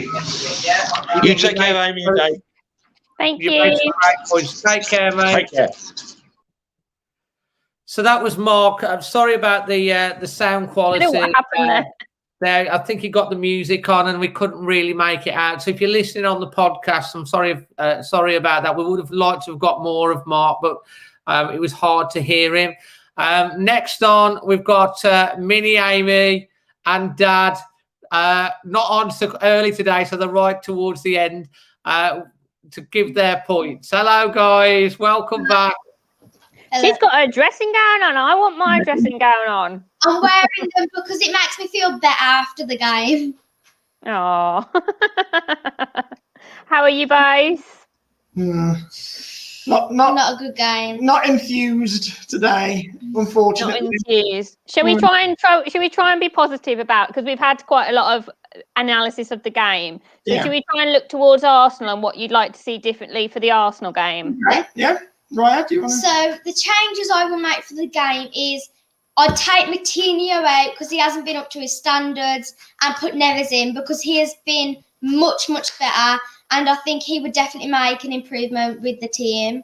And also, I'd take Patricio out actually as well. That's a big one, Ria. Yeah. Would you like to expand on that? Yeah, why? Yeah, because Patricio hasn't been the best lately, and he only had one goal to actually save, and he let that one in. He should have done better with that goal, and it was right at him. So I think he needs to improve more. You think you think Patricio should have saved it? Because from my point of view, I thought it was such a snapshot. Although it was straight at him, it was so powerfully hit. It was almost past him. A lot of power on that. It got a lot of power on that shot. It really. There is a lot of different opinions on this. There are people like you're saying that think he probably should have done better, and then there's a point of view that thinks it was just such a good shot. It caught him by surprise. It was the pace of it that was hard to save, but it just anything in the way of it, his leg, his hands, if he caught it. Anything, yeah. If he could have got his foot, his leg, anything in the way, because like you say, it was struck with power, but it was from the edge of the box. It was from the 6-yard box or the penalty spot. We're talking edge of the box, so middle of the goal, edge of the box. I think Patricia will be disappointed if they keep it out. Yeah. Question for you. There's a few people going on about bringing Ruddy in for Patricia. Would you switch and take Patricia out of the team? Yeah. For Ruddy? When Ruddy was in with the FA Cup games, he didn't do anything wrong. He was coming out on corners, making sure he was saving all the shots, and he looked very positive. Yeah, Ruddy had a couple of good games in the FA Cup. So whereas Patricio hasn't been. Patricio has been on a bad run of form. Our poor form has coincided with his own. There's been several goals this season that I think Rui Patricio will be disappointed that he's let in. His standards have been higher than that in previous seasons. Whether dropping him is the answer, whether that'll do more harm than good in the long run in terms of his confidence getting shot, I don't know. I highly suspect that Nuno will stick with Rui Patricio. You know, he's hung his hat on Rui Patricio and John Ruddy's his cup keeper. But I can understand why there's calls out there for people saying, let's give John Ruddy a go. Interesting. Different point of view, which is what this is all about. So you changing your goalkeeper. What did you say first? You changed for the Arsenal game. Neves in. Anything else you changed for the Arsenal game? I'd take Pedence and put Adama in because Pedence was injured and he's been played 2 games in a few days. And if he plays the Arsenal one, that'd be like 3 games in like a week, and it's too much on him. And he didn't play as well today. He wasn't as creative as he usually is. And Adama, I think we should give him a chance because he did well when he came on, trying to create. He tried hard, and he was also good defensively, even though he's an attacker. Yeah, he got back. He got back. Quick, wasn't he? Getting back for that. Living saved the day a bit there. Adama. We call him Tank. My mum calls him Tank, so we always call him Tank at home. So I've always think Tank did well then, is what we were saying. So, what did you think? What did you think of Jose? What did you think of Willie and Jose? I think he was my man of the match, and I think he was really good. Trying to get on the end of crosses, he was protecting the ball. He's strong physically, and he was protecting the ball very well. You can see a difference with his physical presence compared to what we've had in previous games. He's strong enough to compete with Premier League centre halves, hold the ball, make it stick, link the play, got on the end of a couple of things well. He was unlucky not to score. Yeah, and he had 2 chances on target. Yeah. One was a half volley. That was really tricky to get, but he managed it, which showed he has really good skill. Yeah, good technique to keep that on target. Goalkeeper tipped it over, and then his header. That's what we want to see, arriving, meeting the ball. Unfortunately, just a bit too close to the goalkeeper, but he certainly looks like he's got something more to offer than what we've had in previous games. And we have been missing that physical presence up front because of him and Eartham being here, so we need that, and now we've got what we needed. So hopefully that can bring us back up and help us get up the table and make us not in relegation battle. Yeah. Absolutely. So you've said Jose is your man of the match, and what would you give the overall performance as well? I think overall, I'd give it a 6. We was steady defensively. That's the highest out of anyone today, Ria. You've gone for the highest rating. Oh, go on then. You say why? It's up to you. I think we were steady defensively. We made a few chances up front, but we wasn't as threatening as I think we could have been. You're very positive. You ain't like me.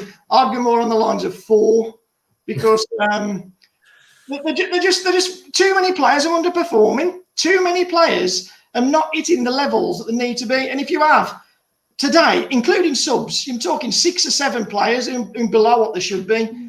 And that's too many. Your team's never going to be playing at the level it should be. You're never going to get results if you've got 5, 6, 7 guys who are playing at a level of 4 out of 10, 5 out of 10, 3 out of 10. And that's the level that a lot of our players are playing at today. You had a handful of players who can hold their head up and say, I did all right. And the rest need to have a look in the mirror. Ria, if you could go, if you got the lads in the changing room before the Arsenal game, and you were going to give them a motivation pep talk, and what would you say to them? You're not allowed to swear. Okay, I'll try. I'd say we need to get up the pitch, make sure we're gambling on our chances. When we're pushing up, we need to link the midfield and the attack, because it's just defend, and we're doing pass after pass. We need to get long balls, get the big fellas up and try and get like in the box. How about that for a speech? Go up for it. Let's do it. Come on. We're going to do it. Motivate with me, Ria. Let's go for it. We've got the Warriors. Manny was talking for. I'll kick them up the bum. Yeah, I'll tell you, they'd be scared to come in at half time. Them teacups would be going in. Absolutely. Oh, we're with you, Ria. We're with you. Fantastic. Absolutely brilliant. And do you think we can do it against Arsenal then? Oh, I don't know. Come on. We just had positivity there, and we're not gonna. Maybe a draw. Like, I'll take 1 point. I'll take a point, to be honest. Yeah, that'd be good enough. If somebody offered me a point now, with the current run of results and run of form I'm on, I'd take a point against Arsenal. We're not on a very good run of results, and a draw would be really good against Arsenal. I'd take a draw, and then we can look to other games that we've got coming up against teams that's more realistic for us to beat. And try and take points from that. Yeah, I think Arsenal, with the current form I'm in, might be a bridge too far, unfortunately. Yeah. Well, I've got to tell you now, there is Bet365 and all the sports better are laying odds of 5 to 1 on you being the next manager, Rio, because Horns Head TV says her in, no out. Oh, God help us if that was the case. Kingdom of the Fun guy says, with all the comments and positive views from your guests, Dave and Amy, it makes me feel a bit more positive. Cheers, guys. Absolutely brilliant. Guys, thank you for waiting so patiently. Again, we've got last up tonight. We've got the legend that is Jason. He's been in and out of the green room like the Okie Kokie, having to deal with the baby crying and stuff like that. Bring the baby on, Jace. That would be amazing. So, listen, guys, you're absolutely brilliant to have you on once again. We just love having you here again, and hopefully one of these days you'll come on and we'll have won a game. Game in the Premier League, that would be good. All right, cheers, guys. Thanks, bye. See you later. Oh, that was brilliant. That motivation talk then from Ria was absolutely brilliant. It's got this image of her standing on a chair, and me being behind her, being like, "Woo!" Well, we're going to bring Jason. Jason, as I say, you've been in and out the green room like the Okie Kokie. It's all right. The baby was crying, so I had to deal with that. And then my iPad went dead, and then my phone was going dead. So I kept swapping the chargers. And anyway, I've got about 5%, but that's enough. I had about 2 of you in the green room at one point, mate. I know. It was my iPad and my phone. All I want to say is, I do look at things, obviously, positive. In all fairness, I think William Jose had a good game, and you could see with that header in the second half, and he's a bit of a target man, a bit like Raul. It's important that we don't obviously rely too much on him, But he's only going to be as good as the crosses that come into the box. There was a couple of times today that Troy got the ball over. But if we're going to judge strikers, we need to also be mindful of the service that they're getting. Now, for me as well today, Silva come on. Listen, he's just nowhere near. I mean, his touch, everything about him, his runs. I just don't get it at all. I do get it in as much as they paid 35 million for him. There must be politics behind the scenes as to why Silva makes an appearance. I understand that we've been thin on the ground with strikers, but for me, he's nowhere near. He isn't. And listen, Corbeanu, for example, I mentioned this before. They can't bring Corbeanu on because if they do and Corbeanu scores, what's happened to this 35 million player they've signed? Good point. And listen, then there's going to be some serious fingers pointed as to why we've signed this wonder kid that he's not performing. But positives were very, very difficult, to find today. I thought Jose was a bit of a standout player. Semedo looked good. We have missed, I'll say this and probably get pelters. I think we've missed Doherty. We've missed, an attacking fullback. Semedo did go up, but he was playing on the left-hand side and he's a right-sided player. So, I found that a bit strange today. This too good, we're too good to go down. Listen, I sit on the fence with that for two reasons. One, when we got relegated under Dean Saunders from the Championship to League One, that we had a team then good enough to win that league, not to get in the playoffs, not to come second or third. We had a team good enough to win that league. Matt Doherty was in that team, by the way, right? Mm-hmm. Now, we have got a team here, as the previous callers have said, easily comfortable of finishing 7th, 8th, 9th. The good thing is there is at least 3 or 4 teams who are absolutely, excuse the French, dog shit, right? Your West Brom, your Sheffield United, your Fulham. West Brom and Sheffield United aren't going to get out of it, right? And then it's a fight for that third. It ain't going to be Wolves. But listen, I can't even entertain the idea, though, of that relegation talk because the problem is there. That's then the mentality that we get into as supporters. Negativity. Massively. And listen, Nuno isn't going on that training ground talking about relegation. Obviously, he's not. That's not where they're at. I do think to a certain degree, though, there's limited options this season where it's going to go. And I think we've just got to chalk up 3 wins as soon as possible just to make sure we're completely safe. And once again, this season is a bit of a season of adjustment, whether we like it or not. You look back on it, and I thought selling Jota for £45 million was good business. I genuinely believe that was good business.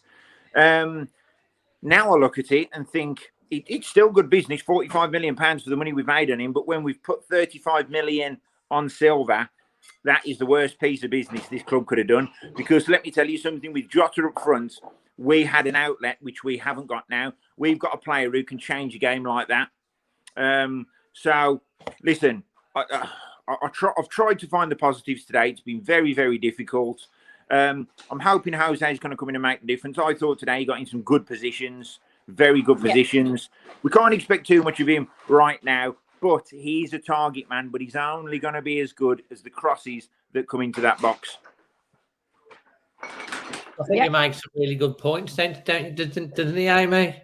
Yeah, agreed. I can, kind of everything. We kept the positivity. I think we will be okay. And we've got, I think Jose is the positive out today. And I don't, like you said, we can't expect him. Because, I mean, it would be fantastic if he did score a hat trick on his first day. I don't think any of us think that. But when he gets to learn of the players and hopefully they've got a bit more time playing together, then it looks promise. Few days on the training ground, and it looks promising going into Arsenal. And I think we might see a few changes with Traore, etc. But 3 wins. If we win against Arsenal and Leicester next Sunday, we're having a completely different conversation on here, aren't we? So, and then the tide turns completely. And you know what? All this Nuno out talk. What would be the point in sacking a manager now? Who's going to come? Listen, it's just not just Nuno, is it? It's everyone goes, players go. Listen, you look at the players he brought in. You look at the Portuguese tribe that are in the backroom team that are in. the upheaval at the club would be unbelievable. And let me tell you something, Mendes, listen, he's come up with the goods more often than not. Yeah, in the players we've signed. Silva to me is a bit of a dud, but he's come up with the goods more often than not. We've got to be careful what we wish for here. Listen, it's not great to watch at the minute, but you can tell as well what we are devoid of massively is confidence. And I think, listen, there's no point in you've got to win against Chorley, right? A few firemen. Listen, if we get a couple of wins in the Premier League, the whole mentality changes. And Amy, you're dodging a bullet by not being on Twitter, because that place is absolute pure vitriol at times, right? And it doesn't matter what you do, what you say, there's always someone there with a machine gun ready to shoot you down. Do not, honestly, if you haven't been on there, you're not missing anything, because it's just... This is why I don't go on it. There's enough negativity going on at the moment. I don't need people being like keyboard warriors. I do respect people's opinions, but listen, there's also got to be a reality check with certain things. And you know what? We've got very little to play for this season. That is also the reality. So massive upheaval on and off the field isn't the answer for me. But once again, it's about opinions. You look at the midfielder, Matinho hasn't been great. Dendoncker, once again, he's a bit of an unsung hero, but he hasn't been great. I think what we are lacking, for me Graham is saying, Jason, Matinho and Dendoncker, no goals, no assists all season, utterly useless, coupled with the making errors that's cost us. Well, I think, chuck the errors out the window, because any player can make an error, right? And we can pinpoint that all day. I do agree there has been a few errors. But what I'll also say is, what we are missing is that attacking midfielder. So a lot of our attacking play does come from the flanks, does come from Traore, comes from Neto, comes from Pedence, and they are generally, drifting out wide. We don't get much coming right down the throat, right down the middle, and that's what we're missing. Matinho and Neves, for me, are very, very similar players, and I firmly believe that we signed Matinho so Neves became the sorcerer's apprentice, whether you believe this or not, and that he could pass on the tools to Neves. Now, if you think Matinho is a world-class player. Yes, he's getting on a bit now, mid-30s. But listen, Neves is going to be equipped to take us forward. But then we do need, if we've got sitting midfielders, holding midfielders like Neves and Matinho and Dendoncker to a point, we do need someone who can get in there, the midfield, and go forward and attack. And I think that's what we've been lacking. I went to Man City away last season when they put Traore down the middle. I thought he was very, very effective there. I'm not saying he's a midfielder, but I'm saying we do need outlets right down the jugular. And I think a lot of our play does come from wide. Mm-hmm. I think that's a good point. I think we've brought it up earlier. I mean, I would like to see Traore some of the time given the option to be a bit more roaming, because he's got more space to run into. I was impressed. I think, Amy, you mentioned this when they had that counter attack and how Traore really bolted to get back to try and help the team. That's something a lot of people have said about Traore, is about his defensiveness, but he really put himself out there to get back to try and stop the attack. In the end, the shot came in and it hit the bar, but I was impressed that he wasn't lazy. He fought for the team to try and get back, which I thought was quite positive. Yeah. What would you change for Arsenal, Jace? What would you, if you would? Nathan Judah put this on Twitter, and he said, "What would you change for Arsenal?" And the two changes I'd make, I'd either change the channel, and I'll watch something else, or I'll probably change clubs and support someone else. You'd never do that, Jason. Listen, I couldn't. But listen, what I always say is, in Nuno we trust. That man, listen, regardless of what he's done off the pitch, and it's been well documented this week that he's put his hand in his own pocket and he's put, $250,000 into the foundation, which is absolutely fantastic. But listen, you know what? We don't love him for that reason. We don't like him for that reason. And almost something like that. Was it a massive shock he did that? No, because we know the sort of person he is. But we have got to support him. It's a bad spell. It's not great. I'm not enjoying it. I'm a positive person. I'm a happy clapper. Call me what you want. I'm not enjoying it. But look, Scott made some good points on what he's brought to this city. And you know what? Class is permanent. It's not great at the minute. Look, we don't know the truth behind the Jota sale neither. We don't know whether he's had his hand forced. We don't know whether they've had an argument at training. We don't know whether Jota was unhappy. For example, Diogo Jota, if a club like Liverpool comes in, what are you going to do? Realistically, they've just won the Premier League that's last season. They might be winning this season. Hey, look, he's a young man. He's going to be stupid not to. Yes, he's got to say bye to some of his mates. Doesn't matter. The world's a small place now. He's still with them in a WhatsApp group. You know, he had a massive, massive opportunity, and he's took it. And the sad thing is, there is going to be good players come and go. But if Nuno goes, you know, there is going to be huge disruption the at whole that club. city. The whole Of course, city would go. Whichever club Nuno goes to, right, it's in his interest to say, right, I'm going to cherry pick the best players from Wolves, and they are they're on his shopping list, and they're gone, by the way, and that's it. And yes, the new manager is going to come in, but the new manager is going to be in Mendes' stable anyway. You know, listen, we've got to accept as well that these links that we're never going to get away from, right? But listen, I'll happy clap all day. In Nuno we trust. He's definitely a man for the job. We don't even need to talk about relegation because it ain't happening. You know, we might as well talk about, are we going to make Europe? Because it's got exactly the same amount of chance. Oh, I agree. I mean, I've slightly gone from concerned to a bit worried. But I am heightened by the fact that Sheffield and West Brom and we've got points on the board. It's not like we have a solid amount of points. We've only, like we said, we've got to get 3 wins, which you would hope is 4 wins personally, but I think 3 at minimum, depending on if Manny says that 32, probably 33 points will probably be enough. I'd like to get to about 35, 36 personally to be fully safe. Dave, I don't want you to worry about that. Listen, we've all got more important things to worry about in our lives than Wolves getting relegated. So, hey, when I hear you're a little bit worried, Dave, you've got more important things to worry about, mate. Well, I think if I ever need a pep talk in life, I'm just going to ring Jace and be like, give me a pep talk. Ring me. I'm the same as you. I don't believe we'll go down either. And it's been like, this run keeps going on, and today probably I think a lot of people saw this. We played against Palace in the last 2 games. We played them off the park, and it just didn't happen. But that was why I was a little bit surprised he didn't start Neves, because Neves played the last 2 games against Palace, and he was on fire passing the ball around. For example, Ruben Neves, what you got to remember is, although his free kicks haven't been unbelievable this season, when he gets a free kick anywhere around the 18-yard box, anywhere within 25 yards, it's almost as good as a penalty. I think with Neves, he's got to play every week for me. You know, however you fit him in, he's got to. And I would pick Neves over Moutinho all day long. And you know, it is a bit worrying when you know, a couple of people have said, "Oh, listen, backs to the wall. Is this a team that's going to fight?" Listen, we have got a team which is an attacking flair team on their day. Are they a team equipped for relegation? I don't think we're going down this route. But if you talk about that, is this a team equipped for relegation? No, it isn't.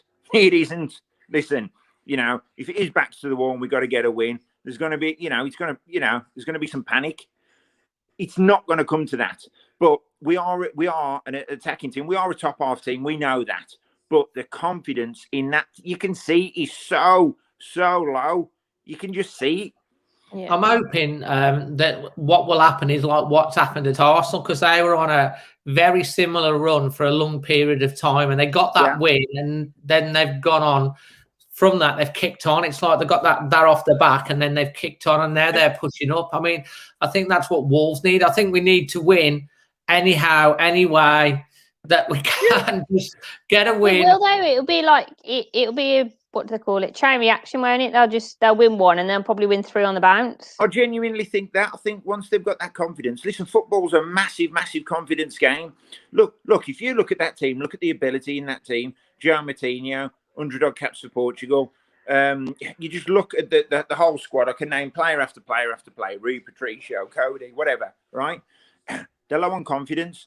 Ability-wise, we shouldn't be where we are.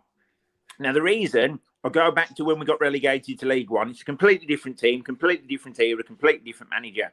But we got sucked into that, and that was the mentality, right? So 2 or 3 games, bang.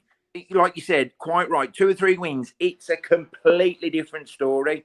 The mood probably won't change on Twitter because what some people do, Nuno, they'll stick to their guns. Nuno can win 4 on the bounce. Listen, I've seen abhorrent comments about this 250 grand that he's give. Oh, he's only doing it for this reason. It's a tax fiddle. Flipping it. Grow up. Grow up. There's a fantastic interview with Nuno in the Times today. If anyone reads the Times, really good.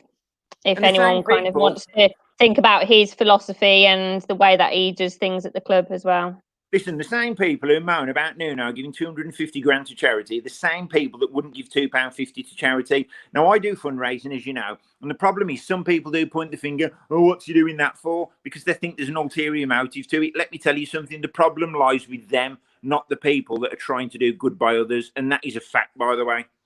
100% right. There's always, no matter what you do, you put yourself out there to do something positive, and there'll always be someone that wants to drag you down. That, which is a really sad state of affairs. Jason, I think you've made, again, some absolutely fantastic points as always. Love the positivity and giving me the pep talk about not being too worried as well. That's been good. Yeah. You know, and I'm hoping Dave, this is the reality. Your boiler could go next week at home, right? It's February, it's snowing outside. Your boiler goes, mate. I want you to be sorting that out, not the walls. I hope your boiler doesn't go. Yeah, I hope it doesn't, Dave. It's an expensive gig.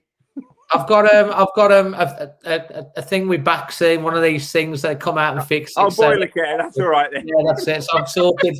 They've been outwards. Thank God, Dave Boilers is going to be okay. Dave Boilers been out for the next couple of months, so it's running really good at the moment. That's all right then. Fingers crossed. Nice one, mate. Hopefully you can join us again for the Arsenal. Not sure whether it'll be straight after the game because it's quite late, or whether it'll be the next day because of work situation. I'll talk to Amy about that and decide when we're going to. I'll still be up, mate. The baby screams till at least 2 a.m, so I'll be all right.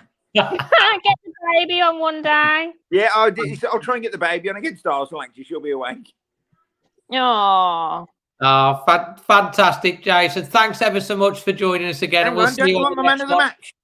Oh, of course, man of the match. Listen, man of the match tonight for me. We've got to give him positivity. Willian Jose. I just thought he was very, very obviously attacking minded. He got in some great positions. Yes, we didn't get the goal he all wanted, but I just think he got in some absolutely great positions, and I think there is going to be goals in that man. Out of 10, I'm going to sit completely on the fence and say a nice big fat 5 out of 10. It wasn't the best, it wasn't the worst, and listen, we're certainly going to see some better football this season. In Nuno, we trust. 100%. And to be honest, I went with Willian Jose as well, and Amy's gone with Kilman, which I think is a good shout as well today, because I like to see that Kilman should get a run of games. I think he's got so much ability, and I think he probably needs a run in the team now. Yeah. Definitely. Did Kilman play futsal, by the way? Someone told me he did. Did he? I've heard that one before. Apparently as well. Yeah, I haven't heard it before. Just a rumour going around. Well, it's good on the ball, apparently. Apparently. All right, mate. Thank you very much. We'll see you. We'll see you on the Arsenal show. See you later, Jace. Bye. See ya. Well, let me just change the backdrop. My goodness me, that has been a mammoth. So many callers wanting to get their views on that one. So I just want to say thank you to everyone that's called in. Thanks to everyone that stuck with and contributed in the chat and been giving your opinions. It's been a mammoth session tonight with so many people wanting to get their say. Amy, I don't know about you, but I don't know about a cup of tea. I think I need a bit of whiskey or something after that. I don't know what to have. I've got a fantastic alcohol shelf, so I'm going to pick off something from that in a bit. Gin, maybe. A nice gin. A nice gin. But I have to say, do you know what the last game was that Wolves played at 3 p.m. on a Saturday? Wasn't Brighton, was it? It was Brighton. The last game we attended, and that was the last time Wolves played at 3 p.m. on a Saturday. And it's actually nice to have a 3 p.m. game on a Saturday. I don't know, the game wasn't great, but it was nice. I forgot what that was. To be honest. I know, but it's felt quite a nice Saturday, to be honest, apart from the result. But yeah, on to the next, and hopefully we'll be able to do one of these and have a league win. Well, I'll tell you what, that would be nice. Starting at Arsenal, It would be so typical. Wolves go and then go and beat Arsenal and Leicester, and everyone's bounced back, and all that would be typical Wolves. Let's hope that is the case, because I think if we do that, the whole everything. If they do that, everything will change. Everything in a positive way.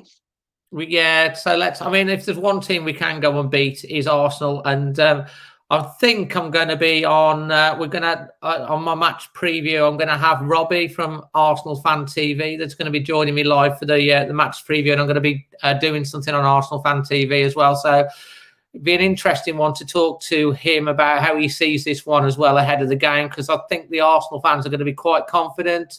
They're going to be expecting them to beat Wolves, but it wouldn't surprise me that we do get one over on Arsenal. Let's hope, and we could do that. Would it be the double we've done on them then?